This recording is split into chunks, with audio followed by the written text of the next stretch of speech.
नमस्कार दोस्तों, आप सभी का स्वागत है। आज हम भिन्न और दशमलव के बारे में पढ़ेंगे। तो चलिए शुरू करते हैं। भिन्न या फ्रैक्शन। तो जिस संख्या को हम p/q के रूप में लिख सकते हैं वह भिन्न होता है। यहाँ पर ऊपर की संख्या को अंश या न्यूमरेटर बोलते हैं और नीचे की संख्या को हर या डिनोमिनेटर बोलते हैं। या फिर बोल सकते हैं कि भिन्न एक ऐसी संख्या है जो पूर्ण या होल के किसी भाग को दर्शाती है। इसका मतलब यह है, जैसे कि 6/3 एग्जाम्पल लेते हैं तो 6/3 एक भिन्न है।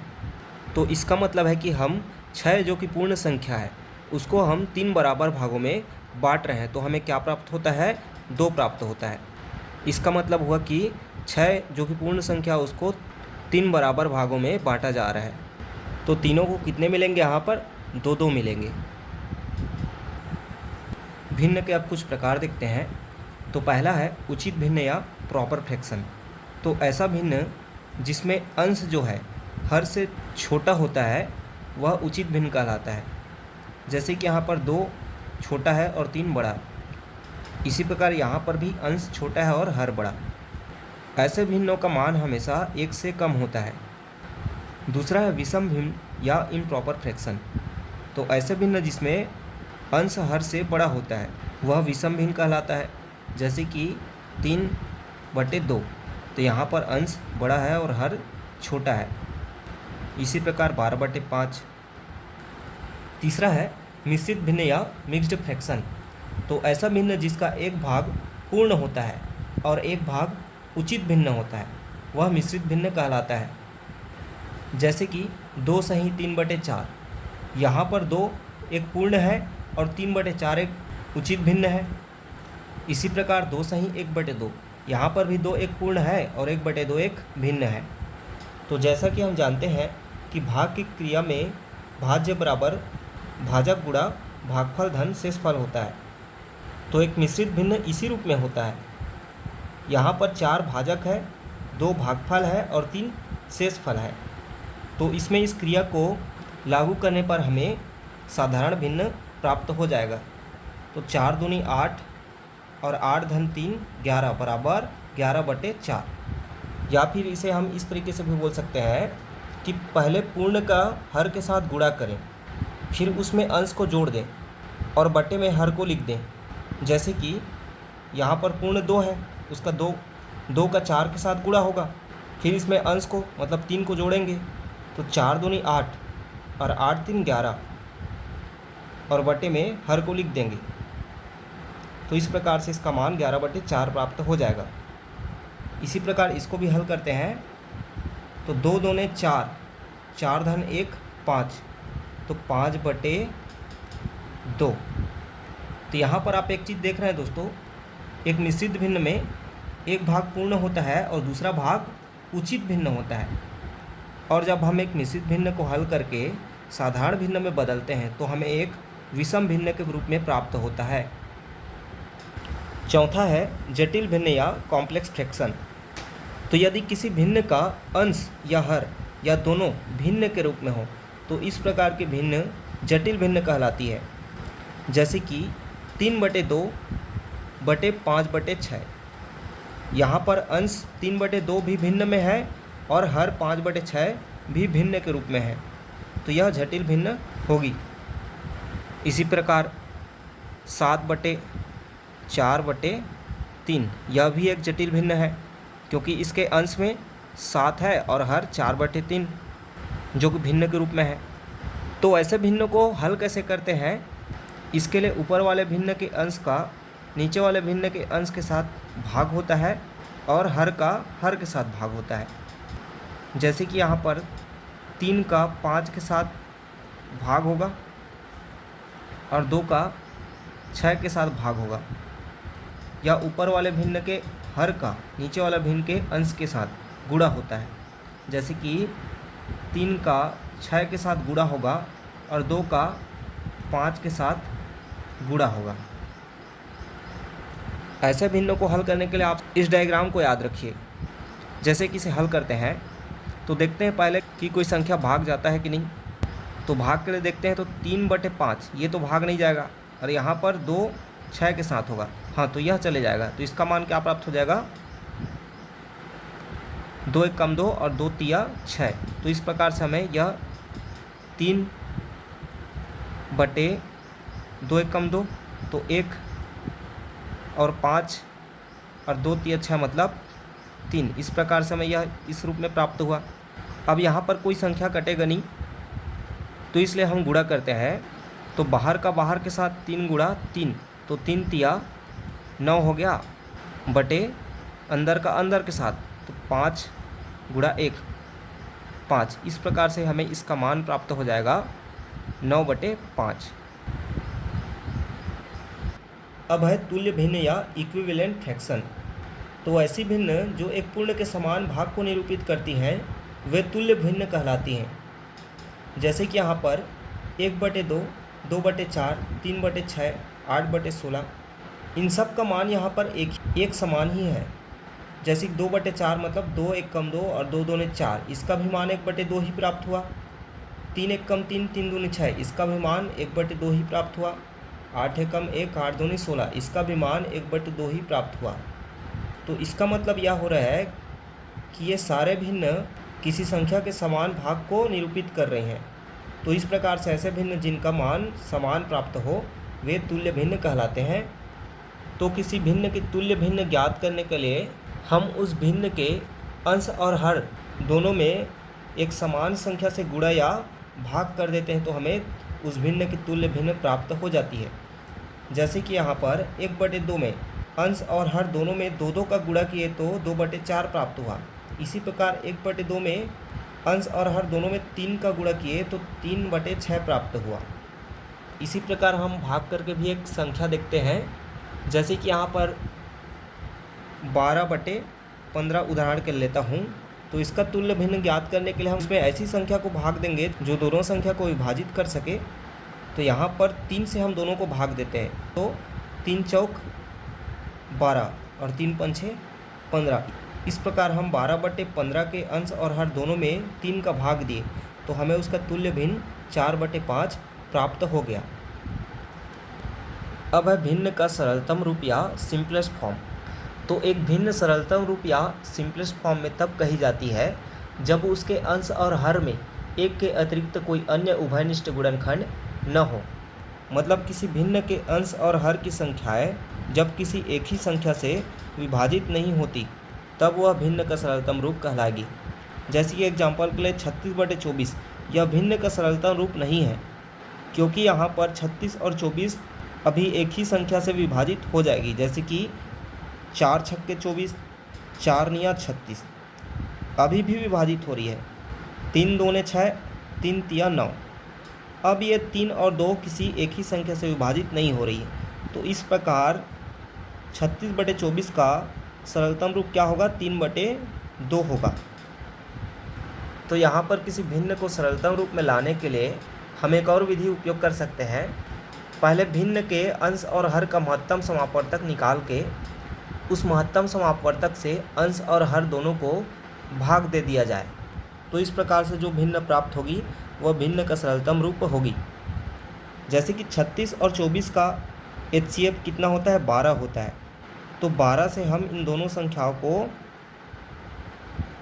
भाग दे देते हैं। तो यहाँ पर 12 तिया 36 और 12 दूनी 24। इस प्रकार इस भिन्न का सरलतम रूप प्राप्त हो गया।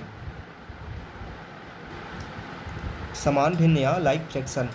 तो ऐसी भिन्न जिनके हर समान हो वे समान भिन्न या लाइक फ्रैक्शन कहलाते हैं। जैसे कि 1/5, 2/5, 3/5 इन सब के हर समान है 5, 5, 5, तो ये समान भिन्न कहलाएंगी।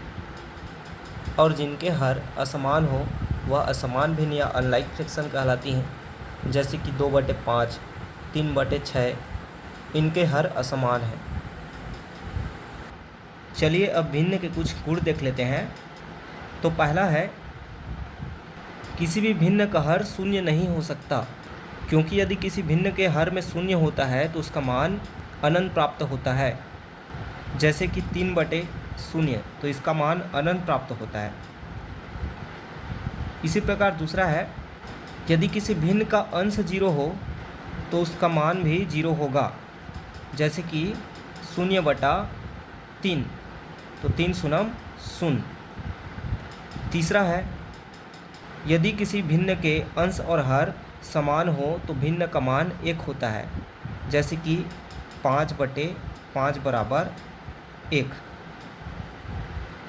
चौथा है यदि किसी भिन्न का हर 1 हो तो भिन्न का मान अंश की संख्या होगी, जैसे कि 8/1, तो इसका मान क्या होगा? अंश मतलब 8 होगा। पांचवा है यदि किसी भिन्न के अंश और हर दोनों में एक ही संख्या से गुणा या भाग किया जाए तो भिन्न के मान में कोई परिवर्तन नहीं होता। जैसे कि एग्जाम्पल के लिए 1/2, इनके अंश और हर में हम 2 और 2 का गुणा करें तो क्या प्राप्त होगा? 2 × 1 = 2 और 2 × 2 = 4। और इसको सरलतम रूप में लाएँ तो इसका मान वापस हमें 2 × 1 = 2 1/2 प्राप्त हो जाता है। एक भिन्न को परिमेय संख्या भी कहते हैं। तो इस प्रकार के कुछ भिन्न के प्रॉपर्टी हैं जो सामान्य है लेकिन जानना जरूरी है। चलिए अब देखते हैं भिन्नों को कैसे आपस में जोड़ते और घटाते हैं। तो भिन्नों का जोड़ घटाव की क्रिया एक जैसे होगी। तो पहला कंडीशन है जब भिन्नों का हर समान हो तो केवल उनके अंश को ही आपस में जोड़ा जाता है और हर को वही रखा जाता है। जैसे कि यहाँ पर इन सब भिन्नों के हर समान है तो हर को हम वही रखेंगे 5 और केवल यहाँ पर अंशों को जोड़ेंगे तो 2 धन 3 धन 4, 2 धन 3 धन 4। इस प्रकार से इसका हमें मान प्राप्त क्या हो जाएगा? 9/5। इसी प्रकार घटा के भी देख सकते हैं 8/6 ऋण 4/6 ऋण 2/6। इसका मान क्या प्राप्त हो जाएगा? तो यहाँ पर भी हर समान है इसलिए हर को हम वही रखेंगे। 8 में 4 घटेगा तो 4 और 4 में 2 घटेगा तो 2। इस प्रकार हमें यह 2/6 प्राप्त हो जाएगा। तो जब किसी भिन्न के हर समान हो तो हमें केवल उनके अंशों को ही आपस में जोड़ना या घटाना है और हर को वही रखना है। यह तो बहुत ही सरल है, परंतु जब भिन्न के हर समान न हो तब क्या करेंगे? तो चलिए अब देखते हैं। तो यहाँ पर एग्जाम्पल है 5/3 धन 2/5 धन 3/10। इनके हर समान नहीं है। अब इसे हम कैसे जोड़ेंगे? तो इसके लिए हमें सबसे शुरू इन सब के हर का लघुत्तम समापवर्त निकालना होता है। तो लघुत्तम समापवर्तक कैसे निकालते हैं आप सब जानते ही हैं। तो इनके हर कौन कौन से हैं? 3, 5 और 10 हैं। इनका हम लघुत्तम समापवर्त कैसे निकालेंगे? तो पहले 2 से भाग करके देखते हैं। तो 2 3 नहीं जाएगा, 5 नहीं जाएगा, 2 × 5 = 10। अब 3 से जाएगा, 3 × 1 = 3, 5 नहीं जाएगा और 5 × 1 = 5, 5 × 1 = 5 × 1 = तो इस प्रकार हमें इसका एलसीएम क्या प्राप्त हो जाएगा? 2 तिया 6 और 6 पंछे 30।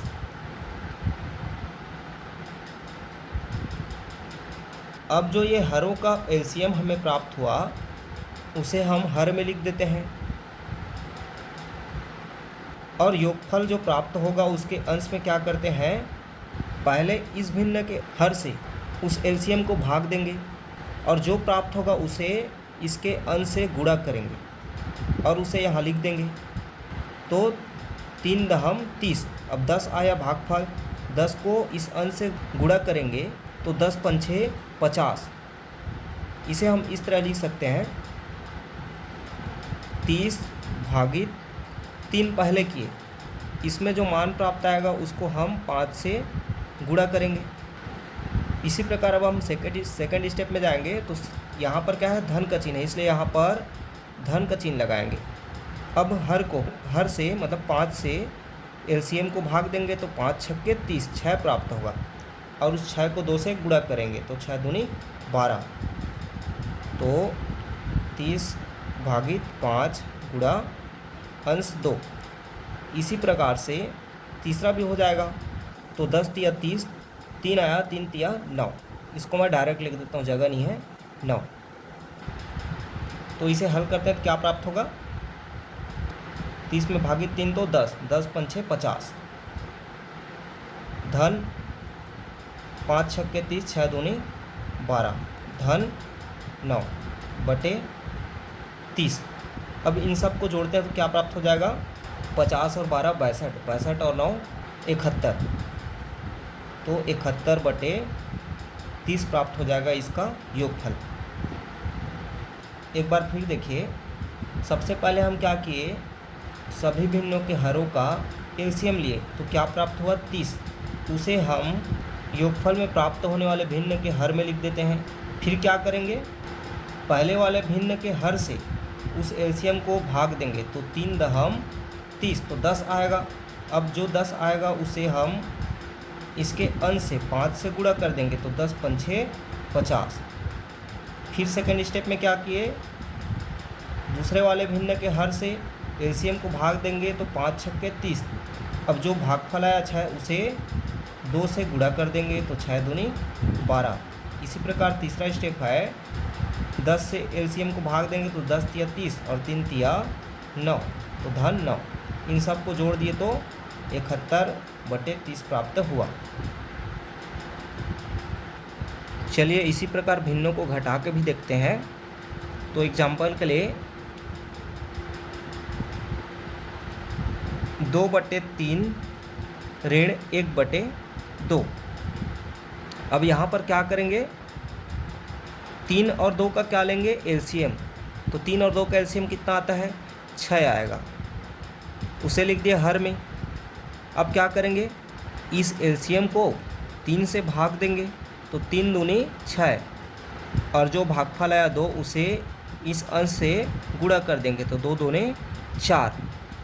तो इसे इस तरह लिख सकते हैं, 6 को पहले 3 से भाग दिए, फिर उसे अंश से मतलब 2 से गुणा किए। अब बीच में ऋण का चिन्ह है इसलिए यहाँ पर ऋण। सेकंड स्टेप में भी यही करेंगे, इस 6 को हम पहले हर से 2 से भाग देंगे तो 6/2 और जो भागफल प्राप्त होगा उससे अंश से मतलब 1 से गुणा कर देंगे। अब इसे हल करते हैं तो क्या हो जाएगा,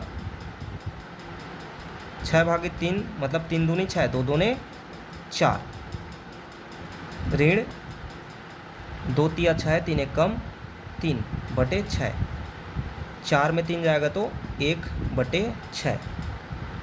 इस प्रकार इन दोनों भिन्नों को घटाने से हमें 1/6 प्राप्त हुआ। तो इस प्रकार किसी भी भिन्नों को आप जोड़ और घटा सकते हैं। अब देखते हैं भिन्नों का गुणा या मल्टीप्लिकेशन कैसे करते हैं। तो सबसे पहले तो हम एग्जाम्पल लिख लेते हैं, 2/3 गुणा 4/5, ये दो भिन्न हम लिख लिए, इसको गुणा करेंगे। तो भिन्नों का गुणा करते समय हम उनके अंश को अंश से गुणा करते हैं और हर को हर से गुणा करते हैं। तो यहाँ पर क्या हो जाएगा, 4 का 2 से गुणा होगा तो 4 दूनी 8, इसी प्रकार 5 का 3 से गुणा होगा तो 5 तिया 15। इस तरह हमें इन भिन्न का गुणनफल 8/15 प्राप्त हो जाएगा। तो गुणा तो बहुत सरल है दोस्तों, कैसे किए, अंश का अंश के साथ गुणा होगा और हर का हर के साथ गुणा, और जो प्राप्त गुणनफल होगा उसको इस भिन्न के रूप में लिख देंगे। 4 दूनी 8 और 5 तिया 15। इस प्रकार आप कोई एक और उदाहरण भी देख सकते हैं, जैसे कि 3/4 गुणा 5/6, तो क्या प्राप्त हो जाएगा, 5 तिया 15 और 6 चौक 24। अब भिन्नों को भाग कैसे करते हैं या डिवाइड कैसे करते हैं, तो चलिए उदाहरण लेते हैं, 3/4 भागित 6/5। अब इसे हल कैसे करेंगे, तो भिन्नों को भाग देने के लिए हमें उन्हें गुणा कैसे किया जाता है बस यही याद रखना ज़रूरी है।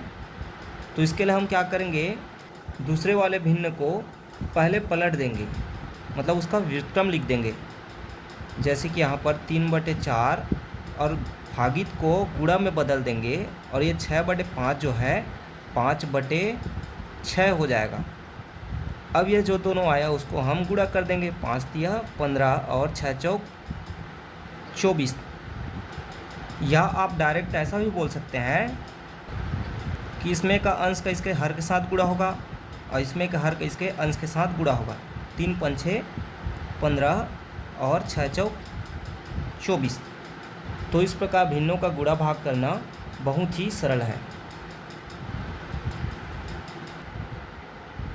चलिए अब दशमलव या डेसिमल्स के बारे में देखते हैं। तो जिस भिन्न का हर 10 या 10 की घात में हो उसे दशमलव भिन्न कहते हैं। जैसे कि 3/10, तो इसका हर 10 है। अब इसे हल करते तो हमें क्या प्राप्त हो जाता है, 10 शून्य शून्य दशमलव 10 या 30 तो 0.3 प्राप्त होता है। इसी प्रकार 23/100 लिखते हैं, तो यहाँ पर हर 10 की घात 2 में है। इसे भी हल करते तो हमें 0.23 प्राप्त होता है। या फिर ऐसा भी बोल सकते हैं, यदि एक भिन्न के अंश को हर से भाग दिया जाए तो प्राप्त दशमलव राशि दशमलव संख्या होती है। जैसे कि 2/4, इसे हल करते हैं तो 4 शून्य शून्य और 4 पंछे 20। इस प्रकार यह 0.5 प्राप्त होगा। तो इस प्रकार हम एक साधारण भिन्न को दशमलव भिन्न में बदलने के लिए उसके अंश को हर से भाग दे देते हैं, तो हमें दशमलव संख्या प्राप्त हो जाती है। जैसे कि 2/5, तो इस भिन्न के अंश को हम हर से भाग देते हैं, तो यहाँ पर 0.4 दशमलव भिन्न में प्राप्त हो जाता है। इसी तरह दशमलव भिन्न को साधारण भिन्न में बदलना देखते हैं। तो इसके लिए हम क्या करते हैं, दी गई दशमलव भिन्न को अंश में बिना दशमलव बिंदु को पहले लिख लेते हैं और हर में 1 के साथ उतनी शून्य लगाते हैं जितने दशमलव बिंदु के बाद के अंक हैं। जैसे कि 0.25 है, इसे हम भिन्न के रूप में कैसे लिखेंगे, तो सबसे पहले इसे आप बिना दशमलव के लिख लीजिए, तो ये क्या हो जाएगा 25। जीरो का कोई मतलब नहीं है। अब क्या करेंगे, हर में हम 1 लिखेंगे और दशमलव के बाद कितने अंक हैं, 1 और 2, तो यहाँ पर 2 शून्य लगा देंगे। इस प्रकार हमें 25/100 मान प्राप्त हो गया। एक और एग्जाम्पल देखते हैं, 1.5। सबसे पहले क्या करेंगे, इसको हम बिना दशमलव के लिख लेते हैं 15। अब हर में क्या करेंगे, 1 के साथ दशमलव के बाद जितनी अंक है, 1 अंक है इसलिए 1 शून्य लगाएंगे। तो इस तरह 1.5 का मान 15/10 होगा भिन्न के रूप में। अब देखते हैं दशमलव संख्या को कैसे जोड़ते और घटाते हैं, ऐड और सब्ट्रैक्ट कैसे करते हैं। तो एग्जाम्पल के लिए हम 51, 7.078, 1.38 और 0.9 इन सब को जोड़ते हैं। तो किसी भी संख्या को जोड़ते घटाते समय सबसे पहले उन दशमलव संख्याओं को दशमलव बिंदु के नीचे एक सीधे लाइन में रखते हैं और उसके बाद उनको एक सामान्य जोड़ घटाव की प्रक्रिया से जोड़ते घटाते हैं। यहाँ पर सबसे ध्यान में रखने वाली बात यह है कि दशमलव बिंदु एक सीध में होने चाहिए। जैसे कि चलिए लिखते हैं, ये 51। अब देखिए 51 के बाद तो दशमलव नहीं है, तो यहाँ पर हम दशमलव चिन्ह लगा लिए रहते हैं, क्योंकि इसके बाद हम शून्य लिख सकते हैं। इसके नीचे हम 7 को लिखते हैं, तो 7.078। इसी तरह 1.38 और 0.9। अब इसे हम जोड़ते हैं, तो यहाँ पर देखिए 8 के ऊपर नीचे में और कुछ नहीं है, तो 8 लिख देते हैं। 8 और 7 15 की 5 हासिल या 1। अब यहाँ पर 9 1 10, 10 3 13। अब जो 13 में 1 बचा है वो यहाँ पर हासिल है, तो 1 और 1 2, 2 7 9, 9 1 10, 10 की 0 हासिल है 1, 5 1 6। और दशमलव बिंदु के नीचे हम दशमलव बिंदु को लगा देते हैं। तो इस प्रकार दशमलव संख्याओं को जोड़ते हैं। इसी तरह हम घटा के भी देख सकते हैं। तो जैसे कि 75.7 0.2 में 52.8 को घटाते हैं। तो चलिए घटाते हैं। 75.02 ऋण 52.8, तो दशमलव एक सीध में है। अब 2 के नीचे कुछ नहीं, मतलब यहाँ पर 2 बचेगा। अब 0 है, 0 को हम 10 ले सकते हैं, तो 10 में 2 हासिल आएगा। 5 में 3 2, 7 5 2। अब दशमलव के नीचे हम दशमलव लिख देते हैं। इस प्रकार इनको घटाने पर हमें 22.22 प्राप्त हुआ। तो इस तरह आप किसी भी दशमलव संख्या को जोड़ घटा सकते हैं। अब देखते हैं दशमलव संख्या को कैसे गुणा या मल्टीप्लाई करते हैं। तो एग्जाम्पल लेते हैं पहले। 2.5 गुणा 100।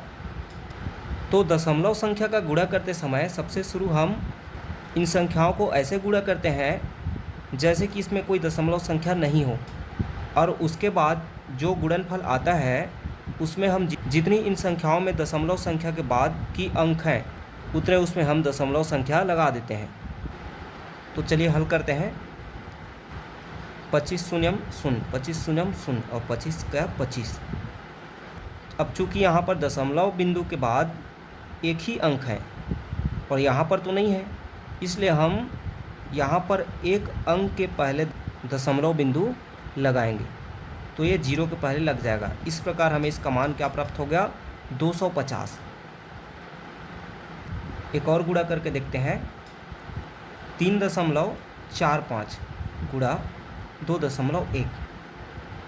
तो इसे हल करते हैं। तो 1 पंछे 5, 1 चौक 4 और 1 तिया 3, 2 पंछे 10, 2 चौक 8, 1 9, 2 तिया 6। जोड़ते हैं तो 5 4 9 3 12 6 1 7। अब देखिए यहाँ पर दशमलव बिंदु के बाद कितने अंक हैं?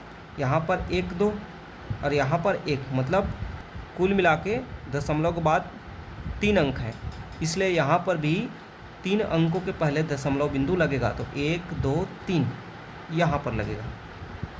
तो इस तरह हमें 7.245 मान प्राप्त होगा। अब है दशमलव संख्याओं को कैसे भाग या डिवाइड करते हैं। तो एग्जाम्पल के लिए यहाँ पर लिखते हैं 6.25 बटे 2.5। तो 6.25 में हमें 25 को भाग देना है। तो दशमलव संख्याओं को भाग करते समय हम सबसे पहले जो भाजक है उसके दशमलव को हटाकर उसे पूर्ण संख्या बनाते हैं। उसके बाद भाज्य संख्या को भाजक से भाग देते हैं। तो देखिए दशमलव को कैसे हटाते हैं। अब देखिए यहाँ पर 2.5 में दशमलव के बाद कितने अंक हैं? 1। तो यहाँ पर 1 अंक हटा, इसे हम लिख देते हैं 25। तो दशमलव के बाद जितने स्थान हम हटाए हैं उतने ही स्थान अंश में भी हटाएंगे। तो यहाँ पर 6 2 5।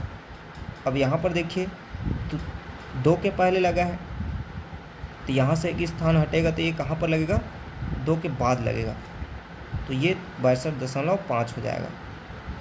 अब जो हमारा भाजक है वह एक पूर्ण संख्या बन गया। अब इसे हम एक सामान्य भाग की प्रक्रिया से भाग कर सकते हैं। तो क्या प्राप्त हो जाएगा? 25 दूनी 50, यहाँ पर 12 बचेगा और 5, तो 125। अब यहाँ पर चूँकि दशमलव इसलिए यहाँ पर दशमलव लगेगा और 25 पंछे 125। इस तरह हमें 2.5 हमें भागफल प्राप्त हुआ। इसी प्रकार एक और संख्या को भाग करके देख सकते हैं। 25 में हम 0.5 में भाग देते हैं। तो सबसे पहले हम हर का दशमलव बिंदु को, मतलब भाजक की दशमलव बिंदु को हटाएंगे, तो ये 5 बन जाएगा। अब चूंकि यहाँ पर हम एक स्थान हटाए हैं तो यहाँ पर भी एक स्थान के बाद देखिए यहाँ पर दशमलव संख्या नहीं है, तो ये 25 जो है, अब यहाँ पर दशमलव नहीं लगाना है, यहाँ पर 0 लगाना है हमें। तो याद रखिए यदि अंश में दशमलव स्थान नहीं है और हम हर से दशमलव संख्या हटाते हैं तो यहाँ पर जीरो लगता है। जितने स्थान हम हटाएंगे उतने ही यहाँ पर जीरो लगाएंगे। तो यहाँ पर एक स्थान हटाए इसलिए यहाँ पर एक जीरो लगेगा। तो ये 250 बन गया। अब इसे हम सामान्य भाग की प्रक्रिया कर सकते हैं। तो 5 पंचे 25 और 5 शून्य शून्य, इस प्रकार से इसका भागफल हमें 50 प्राप्त हो जाएगा। अब देखते हैं भिन्नों की तुलना करना अर्थात छोटी बड़ी बताना। तो पहला पॉइंट है, यदि भिन्नों के हर समान हो तो जिस भिन्न का अंश बड़ा होता है वह भिन्न बड़ी होती है। जैसे कि एग्जाम्पल के लिए 5/3 और 8/3 इनके हर समान हैं। तो यहाँ पर बड़ी संख्या कौन होगी? जिसका अंश बड़ा है। तो इनमें किसका अंश बड़ा है? 8/3 का अंश बड़ा है, इसलिए 8/3 5/3 से बड़ी होगी। दूसरा पॉइंट है, यदि भिन्नों के अंश समान हो तो जिस भिन्न का हर छोटा होगा वह भिन्न बड़ी होगी। जैसे कि एग्जाम्पल के लिए 6/3 और 6/5। तो यहाँ पर अंश समान है और हर किसका छोटा है? 6/3 का हर छोटा है, इसलिए यह भिन्न 6/5 से बड़ी होगी।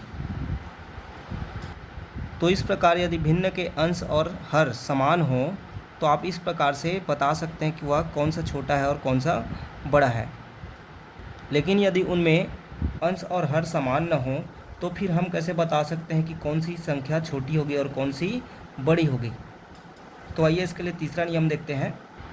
तो इस एग्जाम्पल के साथ देखते हैं 2/5, 3/20 और 7/15। अब यहाँ पर इन तीनों में ना तो अंश समान है ना ही हर। तो इसके लिए हम सबसे शुरू इन सभी के हर का एलसीएम निकालते हैं और उस एलसीएम को इन सभी का हर में लिखते हैं, जिससे इनका हर समान हो जाता है। फिर जिसका अंश बड़ा होता है वह संख्या बड़ी होती है।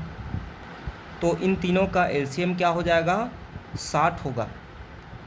तो 60 को इन तीनों के एलसीएम में हम लिखते हैं, तो यह हो जाएगा 60। अब जिस प्रकार जब हम भिन्नों को जोड़ते घटाते थे तो इस एलसीएम को इसके हर से भाग देते थे और अंश से जोड़ देते थे। तो वही क्रिया हमें यहाँ पर करनी है। तो 5 12 60 और 12 का गुणा 2 से तो 24। चलिए इसको पूरा लिख लेता हूँ मैं। तो क्या करेंगे? 60 को 5 से भाग देंगे और अंश से गुणा कर देंगे। इसी प्रकार 3/20 में भी करेंगे। तो एलसीएम क्या है? 60। अब इस 20 को इससे भाग देंगे तो 60/20 और गुणा अंश से तो 3। इसी प्रकार तीसरे को भी करते हैं। तो एलसीएम 60। अब 60 को 15 से डिवाइड करेंगे हर से और अंश से गुणा कर देंगे। अब इसे हल करते हैं। तो 60/5 का क्या हो जाएगा? 12 और 12 दूनी 24/60। 20 × 60 और 3 × 9, 9/60। 15 × 60, 7 × 28, 28/60। अब चूँकि यहाँ पर इन तीनों के हर समान हो चुके हैं तो जिस भिन्न का अंश बड़ा है वह भिन्न बड़ा होगा और जिसका अंश छोटा है वह छोटा होगा। तो यहाँ पर सबसे छोटी कौन सी हो जाएगी? 9/60। फिर इससे बड़ी 24/60 और सबसे बड़ी 28/60। तो इस प्रकार हम भिन्नों का तुलना कर सकते हैं। इसे एक बार फिर से देख लीजिए। हम सबसे पहले तीनों के एलसीएम निकाले 60, उनको तीनों के हर में लिखेंगे। अभी इस एलसीएम को भिन्न के हर से भाग देंगे। तो 60 को 5 से भाग देंगे और जो भागफल प्राप्त होगा उसे 2 से गुणा कर देंगे। फिर इसका मान जो आएगा उसे लिख देंगे और इस प्रकार हम तीनों संख्याओं में यह क्रिया करेंगे और लास्ट में हर समान हो जाने पर जिसका अंश छोटा है वह छोटा होगा और जिसका अंश बड़ा है वह बड़ा होगा। अब दशमलव संख्याओं की तुलना कैसे करते हैं कि कौन सी दशमलव छोटी है और कौन सी दशमलव संख्या बड़ी है। और यह भिन्नों की तुलना करने का भी एक पॉइंट है कि यदि भिन्न को हम तुलना करते हैं तो उन्हें दशमलव भिन्न में बदल कर भी हम छोटी बड़ी ज्ञात कर सकते हैं। तो जिस दशमलव संख्या के दशमलव बिंदु के पहले की संख्या बड़ी होती है वह संख्या बड़ी होती है, जैसे कि 4.56 और यहाँ पर लिख दिया मैं 6.32। तो यहाँ पर दशमलव के पहले की संख्या किसमें बड़ी है?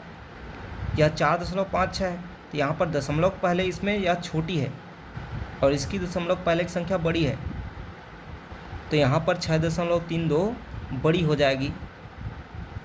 परंतु दशमलव बिंदु के पहले की संख्या यदि बराबर हो, जैसे कि 5.254 और 5.5, तो यहाँ पर दशमलव बिंदु के पहले की संख्या 5 और 5 है, मतलब दोनों बराबर हैं। तो इसे अब हम कैसे बता सकते हैं कि कौन सी छोटी कौन सी बड़ी है? तो इस स्थिति में दशमलव बिंदु के बाद की संख्या को देखते हैं कि किसमें बड़ी है और किसमें छोटी। तो यहाँ पर देखिए दशमलव बिंदु के बाद 2, 5, 4 है और यहाँ पर 5 है, तो हमें दशमलव बिंदु के तुरंत बाद के अंक को देखना है। तो यहाँ पर क्या है? 5 है और यहाँ पर 2 है, तो 5 और 2 में बड़ी कौन सी है? 5 है, इसलिए यहाँ पर 5.5 जो है बड़ी होगी, क्योंकि यहाँ पर हम 5.5 को 5.500 भी लिख सकते हैं। तो 500 बड़ी है कि 254? 500 बड़ी है। तो इस तरह आप भिन्न और दशमलव संख्याओं को तुलना करना सीख गए कि कौन सी संख्या छोटी होती है और कौन सी बड़ी होती है। तो एग्ज़ाम में यहाँ से क्वेश्चन आता है कि दशमलव संख्याओं या भिन्नों को आरोही एवं अवरोही क्रम में लिखिए। तो आरोही एवं अवरोही क्रम मैंने पहले ही बता चुका है आपको कि बढ़ते हुए क्रम को आरोही बोलते हैं और घटते हुए क्रम को अवरोही बोलते हैं, असेंडिंग एवं डिसेंडिंग ऑर्डर। तो जैसे क्वेश्चन है 5/9, 8/9 और 3/9, इनको आरोही क्रम में जमाइए। आरोही मतलब असेंडिंग, बढ़ते क्रम में।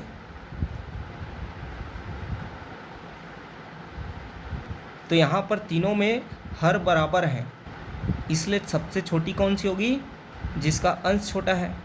तो 3/9, इससे बड़ी 5/9 और इससे बड़ी 8/9। तो इस तरह इसका आरोही क्रम ये हो जाएगा। इसी तरह एक और क्वेश्चन है 8/6, 8/12, 8/7, इनको अवरोही क्रम में जमाइए। अवरोही मतलब डिसेंडिंग या घटते क्रम। चूँकि यहाँ पर तीनों के अंश बराबर हैं, इसलिए सबसे बड़ी संख्या कौन सी होगी? 8/6 का, फिर 8/7 और फिर 8/12। इस तरह 8/6 सबसे बड़ी, उससे छोटी 8/7 और सबसे छोटी 8/12 होगी। इस तरह आप और भी पुस्तक से कोई भी प्रश्न लेके उन्हें हल कर सकते हैं और आरोही एवं अवरोही क्रम में लिख सकते हैं। तो दोस्तों, यदि मेरा वीडियो आप पहली बार देख रहे हैं तो मेरा चैनल सब्सक्राइब कर लीजिए, ताकि अगले वीडियो के नोटिफिकेशन आप तक तुरंत पहुंच जाए और आप वीडियो देख सकें। धन्यवाद।